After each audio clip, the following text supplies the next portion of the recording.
విశ్వాసరావు ఎంతో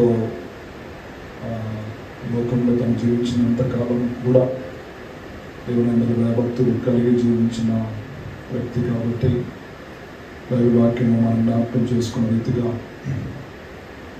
నీతిమంతులను జ్ఞాపకం చేసుకుంటా ఆశీర్వాదకరం. సో వారి జీవితం, వారి భక్తి, వారి విశ్వాసం, వారి ప్రార్థన జీవితం అది మనందరం కూడా జ్ఞాపకం చేసుకోవాల్సినది. సో వారు లేని లోటు కుటుంబానికి, అలాగే మనందరికీ కూడా ఎంతో తీరని లోటు, ముఖ్యంగా కుటుంబానికి, కుమారులకు, అలాగే కుమార్తెలకు, అలాగే మనవళ్ళు మనవరాళ్ళందరికీ కూడా ఇది చాలా వేదన, చాలా బాధాకరమైన విషయం. ఎందుకంటే తల్లిని కోల్పోవడం అనగా, లేకపోతే ఒక ఇంట్లో పెద్దను కోల్పోవడం అనేది చాలా చాలా బాధాకరమైన విషయం.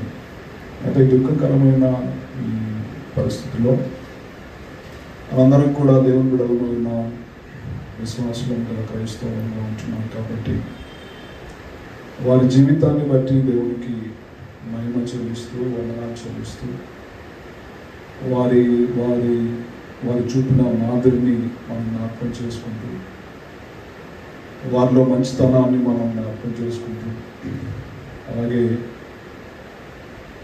వారి యొక్క విశ్వాసమును మనం జ్ఞాపకం చేసుకున్నప్పుడు ఖచ్చితంగా వారు దేవుని సంధానంలో ఉంటున్నారని మనందరం కూడా నమ్ముతున్నాం. బైబిల్లో మనం గమనించినట్లయితే 1 తెస్సలోనికైలకు రాసిన పత్రిక 4:13 సహోదరులారా, నిరీక్షణ లేని ఇతరుల వలె మీరు దుఃఖపడకుండా నిమిత్తము నిద్రించుచున్న వారిని గురించి మీకు తెలియకుండా మాకు ఇష్టము లేదు.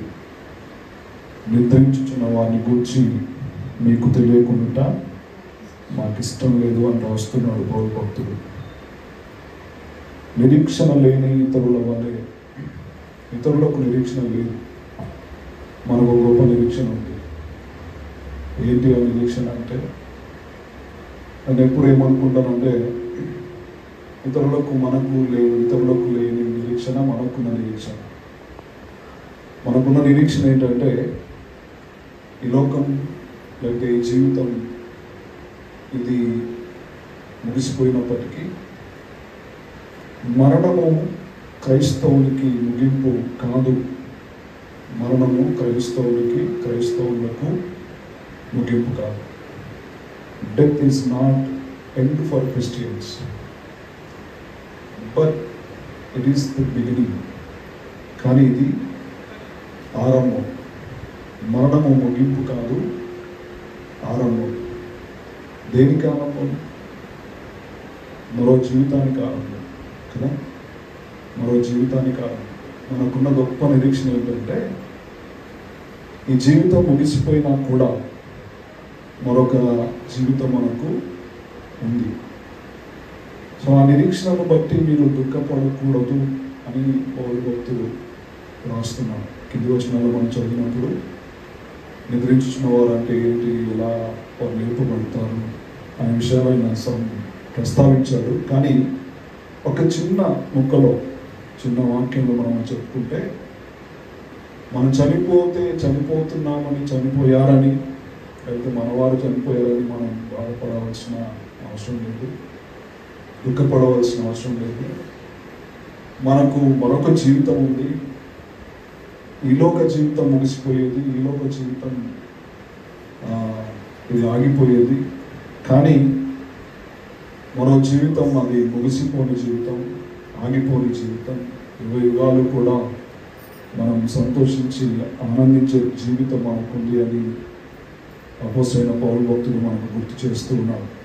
కాబట్టి అందరం కూడా అది గుర్తు చేసుకుంటూ, అందరం కూడా అది జ్ఞాపకం చేసుకుంటూ, మన తల్లిగారిని బట్టి ప్రభు వందనాలు చెల్లిస్తూ.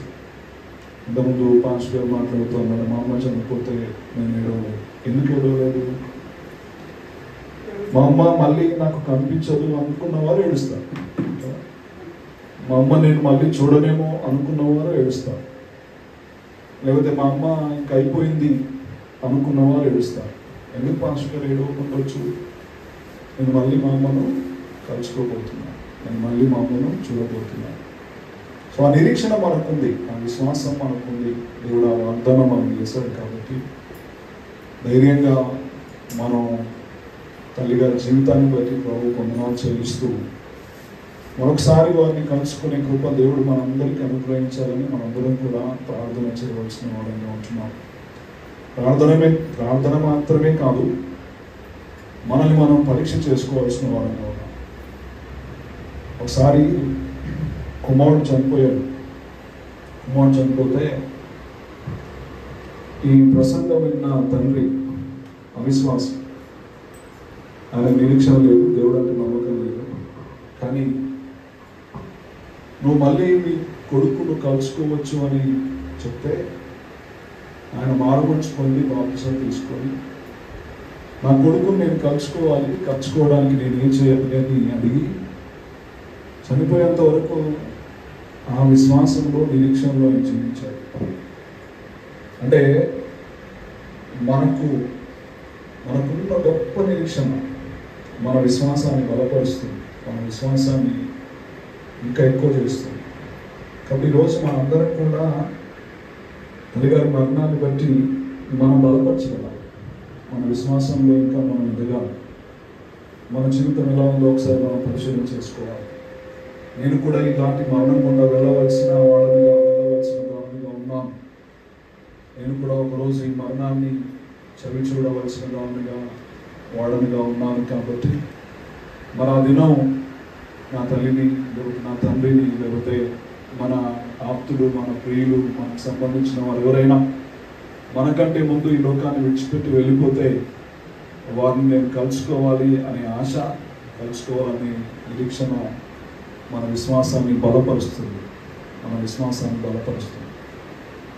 సో నా జీవితంలో అయితే ఏ మరణాన్ని చూసినా కూడా, ఆ మరణాన్ని చూసిన సందర్భంగా, లేకపోతే ఇలా పార్థివ దేహాన్ని చూసిన సందర్భంగా ఫస్ట్ రాగానే నేను చేసే పని నన్ను నేను పరీక్ష చేసుకోవాలి. ప్రభా, నేను కూడా ఏదో ఒక రోజు ఈ విధంగా వెళ్ళవలసిన వాడుగా ఉన్నాను కదా, మరి నాకంటే ముందు వెళ్ళిన మా ప్రియులు, మా ఆప్తులు, లేకపోతే మా మిత్రులు, లేకపోతే మా బంధువులు, వారిని కలుసుకునే భాగ్యం నాకు దయచేయి. అలా నన్ను నేను సరి చేసుకొని మీలో బలపరచబడి, మీలో ఎదిగి, మీ అందరి విశ్వాసంలో ఎదిగి మీ దగ్గరికి చేర్చబడే కృప దయచేయి ప్రభు అని ప్రార్థన చేసుకుంటాను.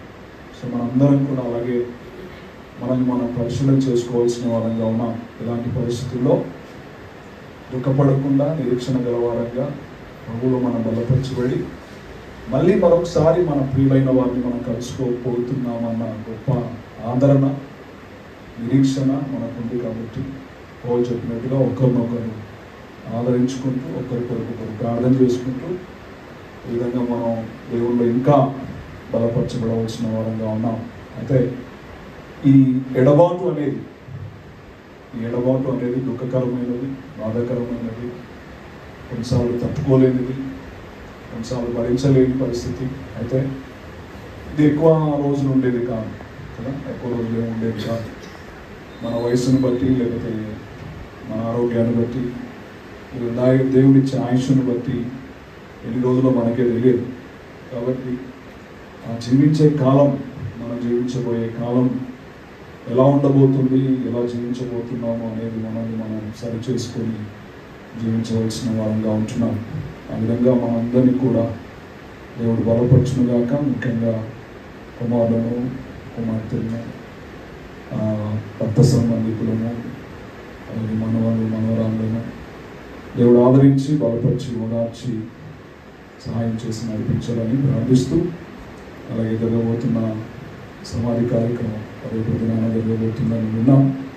సో ఆ కార్యక్రమం అంతా కూడా ఆశీర్వాదకరంగా జరగాలని ప్రార్థన చేస్తూ, రాక్ చర్చ్ తరపున, మా కుటుంబం తరపున నా ప్రగాఢ సానుభూతి కుటుంబానికి తెలియజేస్తూ ఈ మాటలు ముగిస్తున్నాం, ప్రార్థన చేసుకున్నాం.